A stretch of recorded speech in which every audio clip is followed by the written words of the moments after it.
In just the past 24 hours, the situation in Syria has unraveled. In an astounding turn, the Syrian Democratic Forces, who were allied with the U.S. in the fight against ISIS until just over a week ago, now have a deal with the Syrian government, a former enemy and an ally of Russia. This new alliance happened after President Trump ordered U.S. troops out of northern Syria, and Turkey swiftly moved in to attack the Kurds, their longtime enemy. Meantime, what the White House said was only going to be 50 to 100 special forces pulling out of northern Syria has now turned into a full withdrawal of the 1,000 or so service members who are participating in what, by almost all accounts, was a successful and low-risk operation to keep ISIS at bay. This withdrawal has halted the fight against ISIS. It's essentially wiped out the progress that American and Kurdish forces had made. We have our senior international correspondent, Nick Payton-Walsh, who is in Erbil, Iraq. And Nick, you've witnessed this. You were just in northern Syria. Tell us what happened. It's been a startling 36 hours. The key thing to take away is how this has damaged US standing in the region and potentially set the ISIS fight against ISIS back by 4, maybe 5 years if it continues at this rate. In the last 36 hours, we, at the beginning of that time, thought we were heading on a simple drive to the town of Kobani, near where there are a number of US troops stationed, but things deteriorated incredibly rapidly to the point where today we left Syria in something of a hurry. Here's what we saw. Each dawn seems to bring seismic change in Syria now, yet the darkness never seems to end. This is Qamishli, once the Syrian Kurds' de facto capital, but now shuttered, empty, the internet partially off and drifting fast into Syrian regime hands. Every road, a story of people fleeing hatred, old or new, as land changes hands yet again. Pretty much every road we've gone on so far this morning, we've heard either verified information or rumours that the Syrian regime is coming, that they're moving fast into Syrian Kurdish territory, kind of in a land grab after their political deal with the Syrian Kurdish leadership to seize as much territory as they can.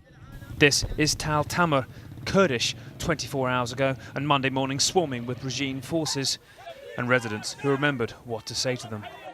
I was hiding this picture of Bashar al-Assad, he says, and now I raise it with the return of the Syrian army, down with Turkish President Erdogan.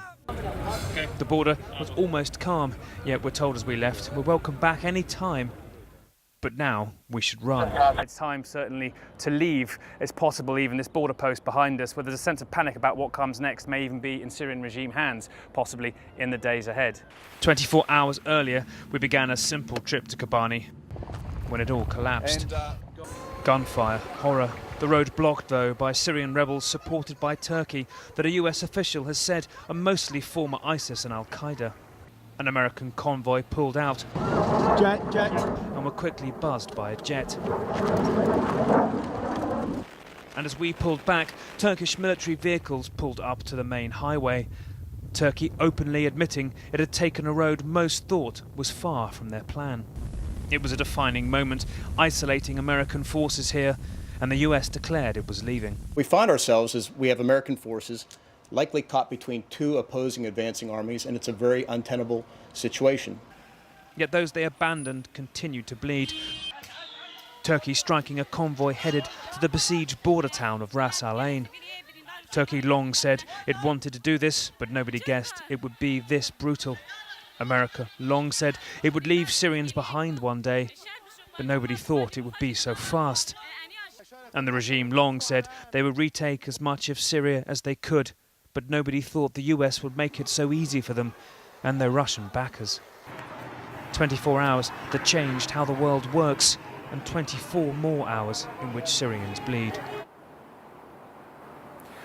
Remember, this all started with Donald Trump seemingly giving a bit of a green light to the Turkish moves back on Sunday. It's unravelled so quickly to the point now where the US, frankly, is no longer a player in what's happening in Syria. Yes, it could possibly punish Turkey through heavy sanctions, but Turkey seems so utterly focused on prosecuting this particular campaign here.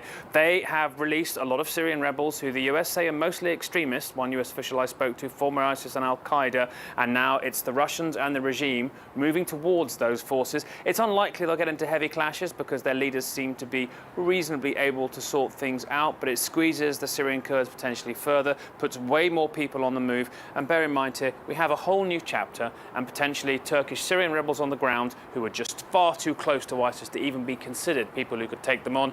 ISIS are going to benefit out of this. Back to you. Nick Paton-Walsh, thank you for that report from inside northern Syria. I want to discuss this now with Gail Zmak-Lamond. She's contributing editor for Atlantic Media's Defense One. Gail, thanks for joining us. Thank you. So you've been to Syria 6 times in the last 2 years. You know, you have a lot of sources there. You know a lot of people there. What are they telling you? There's a lot of concern. There is a great deal of fear. There is a lot of uncertainty about what comes next. These are the folks who fought alongside the United States in the fight against ISIS. More than 10,000 of them were killed as the ground force, while the U.S. really supported from the air and also with advisory capacity. And the question now is what comes next. I think that is on everybody's mind. You know, Brianna, the question of and then what has hung over U.S. policy in Syria for almost a decade now. And this latest turn is really how do we staunch a catastrophe that is really very much moving quickly and affecting moms, affecting dads, affecting people who had really enjoyed a very fragile but very real stability until last week. President Trump has made this fight, and as he calls it, the defeat of ISIS, one of his success stories this year. Let's listen to some of what he said.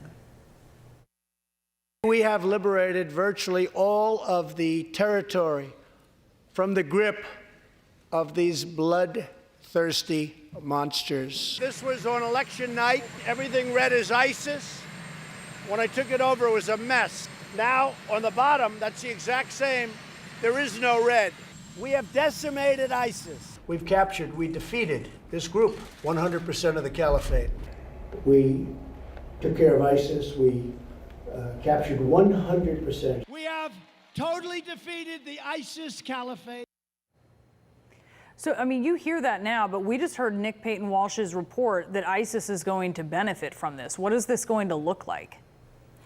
The president was correct. I mean, really, ISIS was at bay. I think there was absolutely no question about that. And the question is now, how do you turn this moment where Turkey has not kept its word on one thing that has been really asserted, right? It has gone well beyond, as Nick said in his report, what was supposed to be a security mechanism that Turkey pulled out of, that the United States had worked very hard to keep its NATO ally in.